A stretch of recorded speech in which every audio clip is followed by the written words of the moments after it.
Hello, MGTOW. Hello, men. This is Howard Dare. Thanks for stopping by.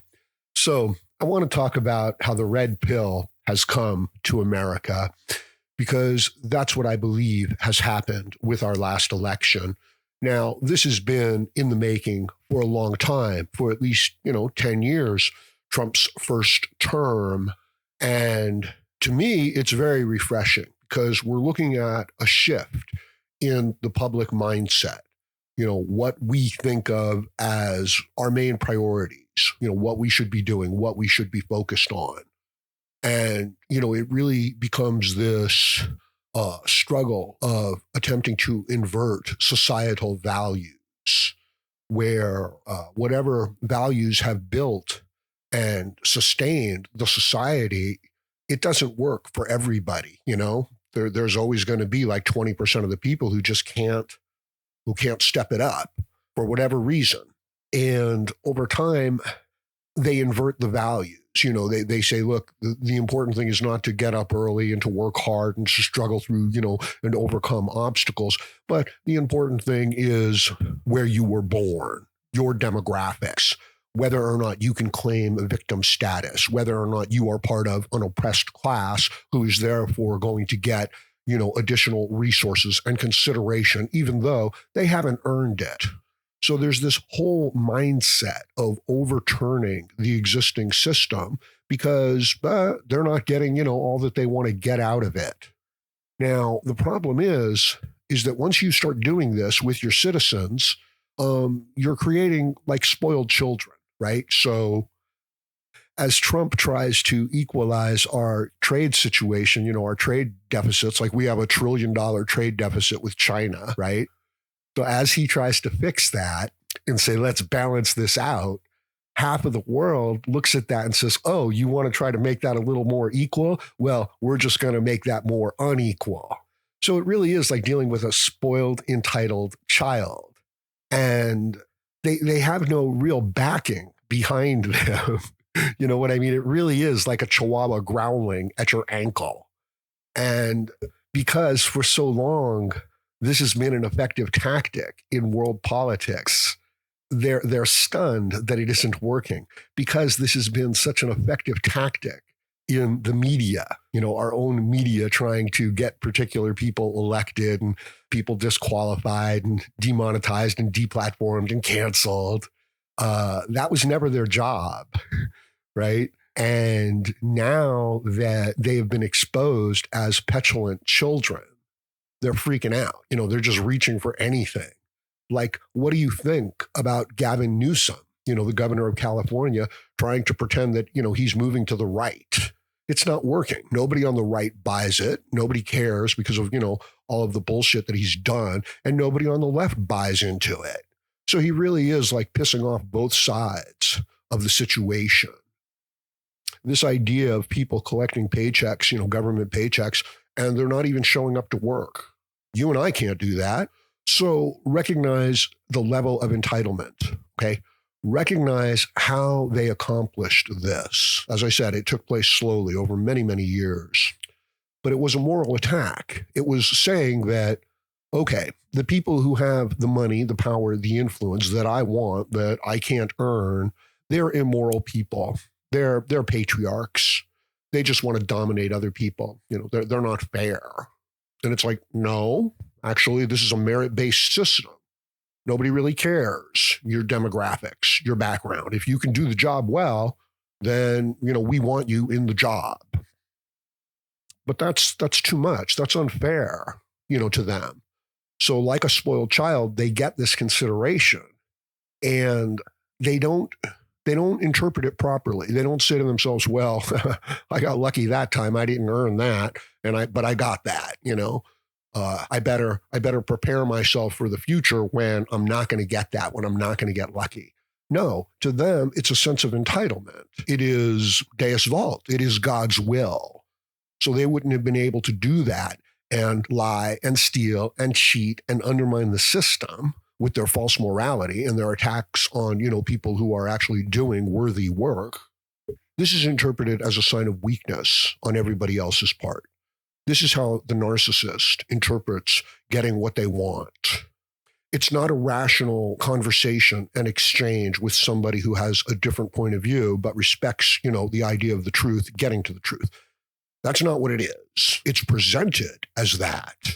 And then a rational, reasonable, compassionate person then comes into the situation and says, okay, what's the problem? And turns out that the problem is the color of people's skin, not their character, not their work, not their accomplishments, but where they were born. And there's no remedy. It turns out that the problem is this person was born male, this person was born female, and they got to do something about that. And because they have been indulged, they are emboldened. They think it's the right thing to do. In other words, someone like AOC, Alexandria Ocasio-Cortez, it's a petulant child pitching a fit about the system. It's somebody on a lifeboat complaining about the quality on the lifeboat, but willing to do nothing to fix the lifeboat, right? Just wants to take over and be in charge of the supplies. This is pretty basic human stuff, but to see it executed, carried out on a global scale, on an international scale, our own politicians, our own governments, our own institutions doing this to us. What do you guys think about the idea of a local district court judge being able to say that the president can't, fly people out of the country? So you understand what's happening there, right? The president gives an order and low-level judge says, I've got a problem with this. You got to cancel that order. Nobody elected him. You can imagine that a large number of his, political associates are complimenting him and encouraging him, and backing him up on this. So we're witnessing the realization from petulant, abusive children who have been indulged for many, many years, coming to the realization that their tantrums, their fits, they were indulged. They didn't earn anything. And they corrupted and damaged the system that allows us, to make progress, to produce good results, effective results in the world. So as I've said previously, I think this is the world choking on the red pill. Now, some of you might say this has nothing to do with MGTOW, but I think it does. I really think that the whole gynocentric, feminized, anti-male, anti-local, population idea is gynocentric. It's feminine. It's emotionally based. This is all based on triggering people into their deep emotions and then manipulating them through that whole system. And we don't see it because once the emotions are engaged, the rational, logical mind turns off. So it's by design. But the people who are engaged in it, like the foot soldiers and the people who are running it, they're totally different camps. The foot soldiers really are useful idiots. This ideology, it's not for them. It's simply for the idea of tearing down the existing system. But they are fed the propaganda that, this is some great injustice that they must, stand up for and address. That's fascinating. You know what I mean? To look at these men standing up and, arguing for wasting America's tax dollars, throwing away our treasure, for being, the protectorates of other people that are just getting fat, other countries that are just making money off of our trade deficits and things like that, while our own population suffers. And they're arguing for it. This district judge is saying that no, Trump is not allowed to weed out corruption out of U.S. aid and shut these companies down. You have to rehire these people. Nobody elected this judge. So this is the example of this kind of a mindset, this type of rogue operative within a system, trying to tear down the system and getting social credit for it. This is what we've been existing in. This is why the men have had to go their own way, because there is no system for them. There is no place for them here. I was thinking about the idea of men standing their own ground, right?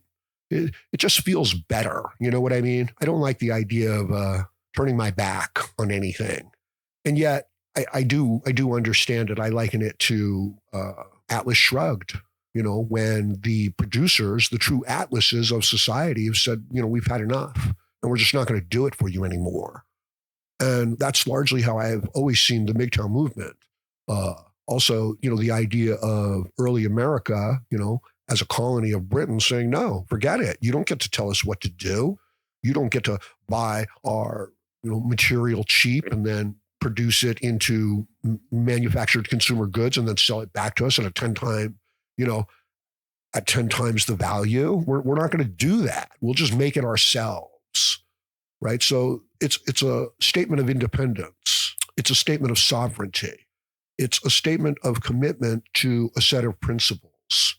A lot of people might say, oh, these things that Trump are doing, they're actually going to cost more money. Like we would save money if we just let illegal immigrants and criminals into our country. It's going to cost us money to get them out.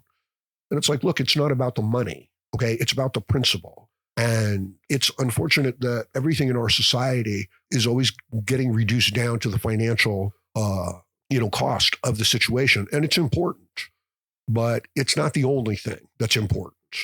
So with that in mind, let me know what you think about this in the comments section below. Please like, share, comment, subscribe, donate. Please find my Cash App donation link. Do what you can for the Howard Dare channel so that I can continue to speak out on issues like this. And join me again, Howard Dare, as I plan to have more content for you. Thank you, MGTOW.